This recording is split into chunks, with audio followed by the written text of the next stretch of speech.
25 কোটি টাকা দিয়ে আপনি একটা ইউনিভার্সিটি আমরা পাঠাতে পারবো না? ইনশাআল্লাহ, বলুন ইনশাআল্লাহ।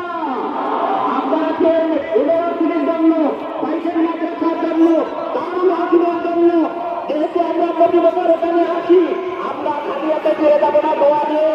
অন্ততপক্ষে আমাদের মহল্লার জন্য, আমাদের এলাকার জন্য, সমাজের জন্য হক্কানে রব্বানে সুন্নিয়তের জিহাদ করার ইলমে মাহারত নিয়ে সবাই নিয়ে এখান থেকে তান্ত্রিক দরবার শরীফের নামে এখান থেকে বাইর হওয়ার সুযোগ করে দেওয়ার জন্য আমরা জোয়ারে দাবি জানাই তান্ত্রিক দরবার শরীফের কাছে। তাছাড়া তাইরা বর্তমানে আহলে সুন্নাত ওয়াল জামাতের আলেমদের, হক্কানি আলেমদের যেভাবে বিরক্তি হয়েছে, আমার মনে হয় একদিন আসবে খুবই তাড়াতাড়ি আহলে সুন্নাত ওয়াল জামাতের পক্ষে ইলমে মুআরিফ করা ওয়াজের আলিমের অভাব নাই, আহলে সুন্নাত ওয়াল জামাতের ওয়াইজ সাহেবের অভাব নাই।